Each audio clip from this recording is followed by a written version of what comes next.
सत्ताच्युत भएर प्रमुख प्रतिपक्षमा पुगेको एमाले अत्यन्त गैरजिम्मेवार ढङ्गले नकारात्मक भूमिका निर्वाह गरिरहेको छ। विभिन्न ढङ्गले सरकार सञ्चालनमा रहेको वर्तमान गठबन्धन तोड्न उद्धत छ। पुनरुत्थानवादी, प्रतिगामी, तपस्यागामी शक्तिहरूको क्रियाकलापले र प्रतिपक्षका गतिविधिहरूबाट मुलुकलाई अस्थिरतातर्फ धकेल्न खोजेको आभास पाइन्छ। सदनभित्र गणतन्त्रवादी र गणतन्त्र विरोधी, परिवर्तनकारी र प्रतिगमनकारी, अग्रगामी र पश्चिगामी, संघीयता पक्षधर र संघीयता विरोधी, धर्मनिरपेक्षतावादी र धर्मसापेक्षतावादी आदि विभिन्न क्षेत्रका राजनीतिक शक्तिहरू उपस्थित छन्। यी शक्तिहरू बीच अनेक प्रकारले द्वन्द्व चलिरहेको छ।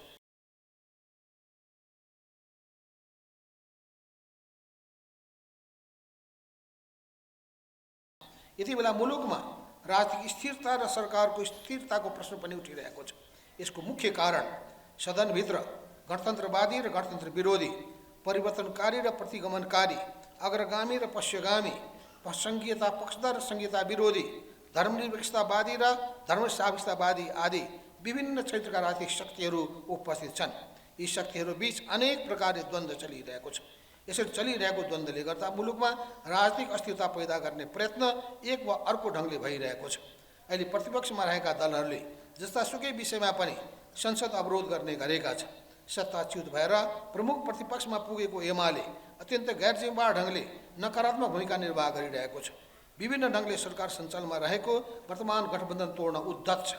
पुनरुत्थानवादी, प्रतिगामी, तपस्यागामी शक्तिहरूको क्रियाकलापले र प्रतिपक्षका गतिविधिहरूबाट मुलुकलाई अस्थिरतातर्फ धकेल्न खोजेको आभास पाइन्छ। यस्तो अवस्थामा संसद पार्टी कामको र वर्ग सङ्घर्षको एउटा महत्त्वपूर्ण मोर्चा बन्न पुगेको छ। वर्तमान अवस्थामा सङ्घीय संसदका दुवै सदन र सबै प्रदेशसभाहरूमा हाम्रो पार्टीको प्रतिनिधिहरूले संसदीय मोर्चालाई रचनात्मक ढङ्गले कुशलतापूर्वक राष्ट्र जनताको हितमा आम जनतासँग एकाकार भई राम्रोसँग उपयोग गर्न र वर्ग सङ्घर्षलाई सञ्चालन गर्न सक्नुपर्दछ। पार्टीको आम नीति र निर्वाचन घोषणापत्र अनुसार राष्ट्रियता, लोकतन्त्र, सुशासन, सामाजिक न्याय, मानवाधिकार र जनसरकारका विषयहरूलाई सशक्त ढङ्गले अघि बढाउन निरन्तर लागिरहनु पर्दछ। पार्टी निर्माणको क्रममा अहिलेसम्म कतिपय साना घटकहरूलाई पार्टीमा एकताबद्ध पनि गरेका छौँ। अहिले पनि कम्युनिस्ट क्रान्तिकारीहरू विशेष गरी समाजवादको पक्षमा तथा समाजवादी कार्य अवलम्बन गर्ने कम्युनिस्टहरूको बिचमा एकता हुनुपर्दछ भन्ने विषयमा जोड दिइरहेका पनि छौँ। तर पनि तत्काल कम्युनिस्ट पार्टीहरूको बिचमा पार्टी एकता गर्ने विषयले सार्थकता पाउन सकेको छैन। यस्तो अवस्थामा लोकतान्त्रिक गणतन्त्रलाई सुदृढ विकास गर्ने, समाजवादको पक्षमा रहेका मुलुकको वर्तमान संविधानलाई रक्षा, विकास समृद्ध गर्ने, पुनरुत्थानवादी, यथास्थितिवादी, पश्चिगामी र प्रतिगामीहरूको सामाजिक सभालाई खलबल्याउने र मुलुकलाई प्रतिगमन र पश्चिमको दिशामा धकेल्ने षड्यन्त्र क्रियाकलापहरू, भ्रष्टाचार, कमिसनखोरी, अनियमितता र तस्करीको विरोध र भण्डाफोड गर्ने, मुलुकको सामाजिक आर्थिक विकास, सामाजिक सुरक्षा, सुशासन, सामाजिक न्यायको पक्षमा समाजवादी कार्यदिशा अवलम्बन गर्दै नेपाली विशेषताको समाजवाद निर्माण गर्ने मान्यताका साथ समाजवादी मोर्चा निर्माण गर्ने विषय रणनीतिक महत्त्वको संयुक्त मोर्चा निर्माणको विषय रहेको छ। यस मोर्चालाई ठिक ढङ्गले परिचालन गर्न सकियो भने समाजवादी कार्यदिशा अवलम्बन गर्ने र नेपाली विशेषताको समाजवाद निर्माण गर्ने कार्यमा मोर्चाका घटक दलहरूको बिचमा सहकार्य गर्ने आधार अझै बढ्दै जानेछ। यसले अन्ततः कम्युनिस्ट तथा वामपन्थीहरूलाई एकताबद्ध र एकीकृत गर्न ऐतिहासिक महत्त्वको भूमिका खेल्नेछ भन्ने अपेक्षा गरिएको छ। राष्ट्रिय सभाको निर्वाचन यसै बिचमा यही माघ 11 गते राष्ट्रिय सभाको निर्वाचन सम्पन्न भएको छ। राष्ट्रिय सभाका 19 पदमा भएको निर्वाचनमा सत्तारूढ दलको गठबन्धनले आपसी समझदारीमा भागभण्डा गरेका थिए, जसअनुसार नेपाली काङ्ग्रेसले 10 सिट, नेकपा माओवादी केन्द्रले 6 सिट, नेकपा यसले 2 सिट र जसपाले 1 सिट हुने गरी भागभण्डा भएको थियो। तर कोशी प्रदेशको महिला क्लस्टरमा गठबन्धनको भोट क्रस भएर सत्ता गठबन्धनको तर्फबाट उम्मेदवार बनेकी नेकपा माओवादी केन्द्रको प्रतिनिधिलाई हराउँदै नेकपा एमालेका प्रतिनिधि निर्वाचित भई जित हासिल भएको स्थिति छ।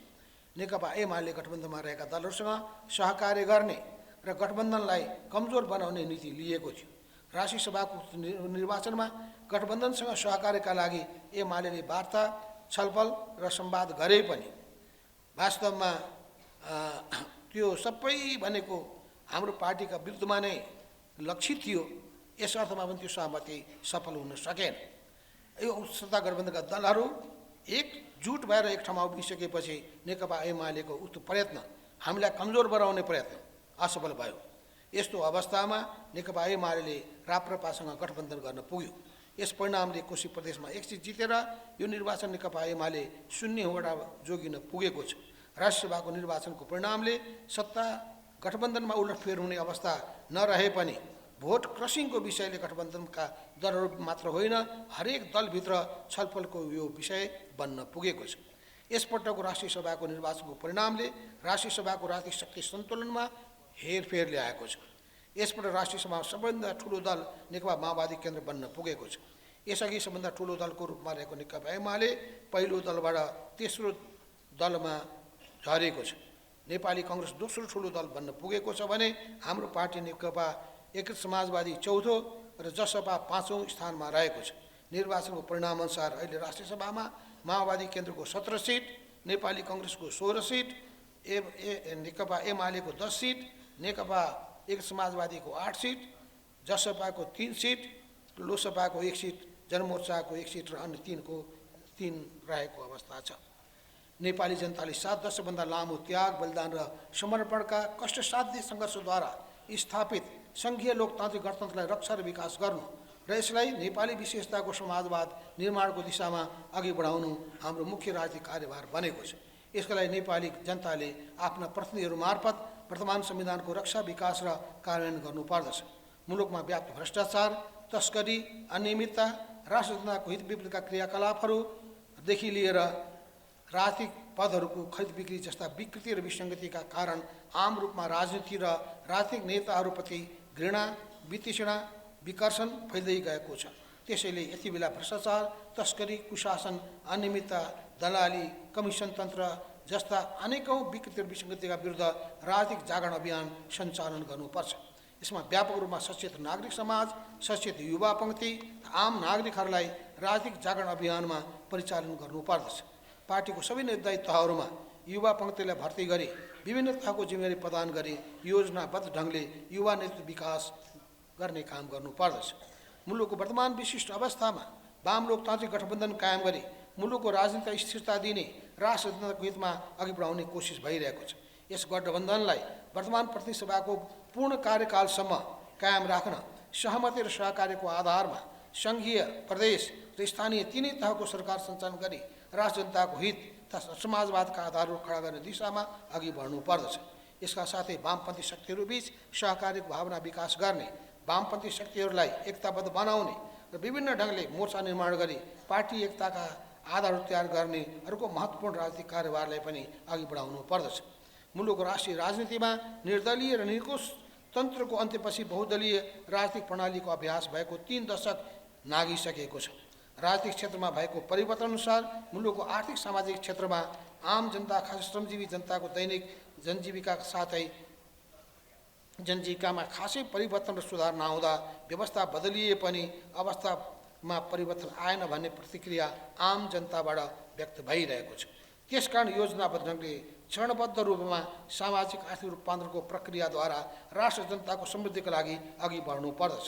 यसका लागि पार्टीले पहल कदमी र नेतृत्व गर्न सक्नु पर्दछ। यति बेला मुलुकमा रोजगारीको अवसर नपाउँदा रोजगारीको खोजीमा ठुलो सङ्ख्यामा मुलुकका विज्ञ र युवा शक्तिहरू विदेश पलायन भइरहेका छन्। यस्तो अवस्थामा स्वदेशी कच्चा पदार्थमा आधारित उद्योग धन्दाहरूको स्थापना गर्ने,